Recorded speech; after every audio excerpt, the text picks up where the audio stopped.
S'il vous plaît, messieurs. Atatembea mpaka kutana gouverneur. Rafiki yako ule kisha practice kwa marezo grave anababula moya ya grave.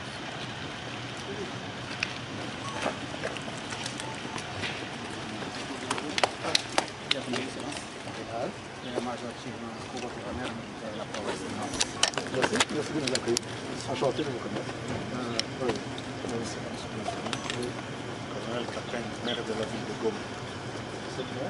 Merci beaucoup de nous accueillir. Merci. Au revoir.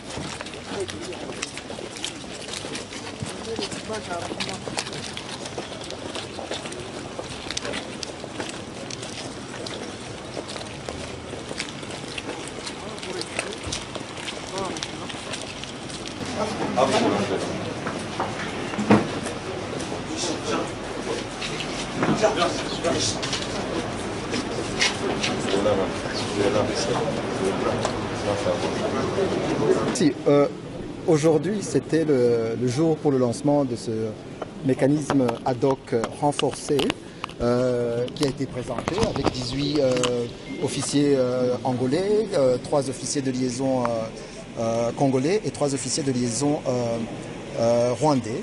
Et donc nous sommes ici pour la paix, pour qu'il y ait un mécanisme de vérification du cessez-le-feu qui a été convenu le 4 août et qui doit être respecté. Et nous, le Rwanda, nous sommes toujours engagés au processus de Luanda et nous espérons, parce que nous avons eu une réunion des experts dernièrement, le 30 et le 31 octobre à Luanda, qui a adopté un concept des opérations pour la neutralisation des FDLR et la levée des mesures rwandaises de défense.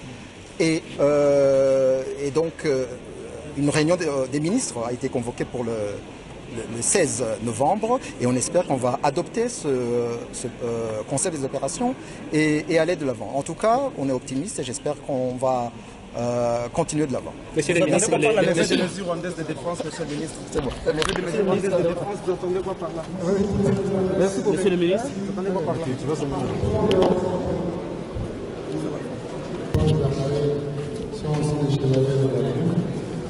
Comme les moments sont venus, je comprends bien que je savais que d'être là en ce jour du lancement du mécanisme de développement renforcé. Je l'ai déjà dit dans mon discours, combien nous sommes n'est-ce pas, nous remercions les autorités congolaises de nous avoir reçus ici à la ville de Goma, en particulier. Notre réunion d'aujourd'hui n'avait qu'un seul objectif. C'était pour mettre en œuvre une décision que nous avons prise sous le leadership du président João-Manuel Gonçalves Lourenço, le médiateur désigné par l'Union africaine. Décision de lancer, n'est-ce pas, de renforcer le mécanisme de vérification que vous connaissez déjà, qui était déjà là en fonction. Mais étant donné les impératifs du moment et aussi les résultats que nous souhaiterons atteindre, il a été décidé qu'il soit renforcé. Et nous avons aussi décidé que nous devions le lancer au plus tard le 5 novembre. C'est ce que nous avons fait aujourd'hui. Nous avons donc lancé le mécanisme de vérification ad hoc et pour pouvoir aider, n'est-ce pas, le processus de Luanda à atteindre ses objectifs. Deuxièmement, il a été aussi question que durant ce lancement, le nouveau membre du mécanisme de vérification ad hoc renforcé soit présenté, c'est ce qui a été fait. Donc nous considérons que nous avons atteint nos objectifs et tout ce que nous pouvons dire aujourd'hui, c'est de remercier tous ceux qui ont œuvré à ça pour qu'on ait cette cérémonie aujourd'hui. Mais le plus important, qui a été le dénominateur commun du discours prononcé par moi-même et mes deux collègues, ma soeur et mon frère,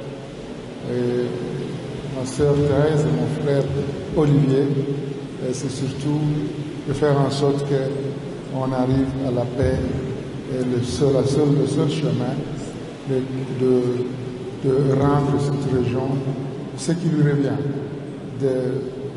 Ce qui lui revient, c'est d'être une région riche, une région surtout riche en ce peuple et la paix qu'elle mérite, pour que ces populations, n'est-ce pas, qu'on mette enfin fin à la souffrance de populations qui sont là. Et donc, je dirais au nom de mes collègues, nous insistons, nous avons aussi tous insisté sur la nécessité du respect du cessez-le-feu. Et nos collègues du mécanisme de vérification sûrement le feront. Nous aiderons à atteindre cet objectif et dire que ceux qui insistent sur les armes sont sur le mauvais chemin. C'est le mauvais chemin. Le bon chemin, c'est la recherche de la paix. Et c'est le devoir qui nous a été incombé par les trois présidents, le président Jean-Manuel Gonçalves Pérez, le président Antoine Félix Tshisekedi-Tshilombo, le président Paul Kagame, nous ont confié cette mission pour que nous puissions, n'est-ce pas, faire revenir la paix dans la région, non seulement à l'est de la RDC, mais surtout dans la région des Grands Lacs. Nous voulons voir la population circuler, et comme c'est doit, et c'est tout ce que cette population attend de nous. Et je vous remercie d'être là. Parce que si cela n'est pas fait, ce sera toujours le même discours auquel on a toujours entendu, parce qu'ici, il n'y a pas un mot nouveau qu'on n'a jamais entendu, et que donc, pour nous, ce qui va nous rassurer, c'est de voir le retrait effectif de RDF sur le sol congolais. À quel niveau se situe cette ambiguïté? La solution militaire et la solution diplomatique, vous êtes de quel camp? Bon, il faut dire que la diplomatie a échoué. Et sachez bien que la diplomatie, c'est un jeu d'hypocrisie. Et c'est les rapports de force. Et que donc, pour nous, nous pensons que militairement, ça va nous aider à éliminer cette menace qui est en tout cas devenue, je vais dire, très récurrente sur le sol congolais. Qu'est-ce que vous appelez ambiguïté du côté rwandais? L'ambiguïté, vous avez suivi le discours du ministre rwandais des Affaires étrangères. Il a parlé que ce sont des gens qui vont vérifier les bonnes relations entre les deux pays.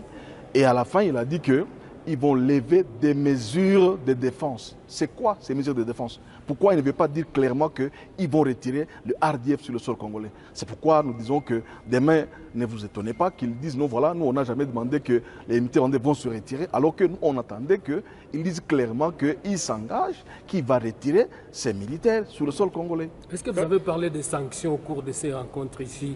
Est-ce que des sanctions sont envisagées si du moins il y aurait une autre violation de cessez-le-feu? Cela n'a pas été dit. Vous étiez tous avec moi qu'ici, donc, il n'y a rien qui est prévu par rapport aux sanctions. C'est des discours seulement de bonnes intentions, mais des discours qui ne sont pas suivis, en tout cas, par des mesures de sanctions. Donc c'est pour vous dire que d'un moment à l'autre, ils peuvent toujours se retirer comme ils l'ont toujours fait. Et que donc il n'y a pas de garantie du côté rwandais.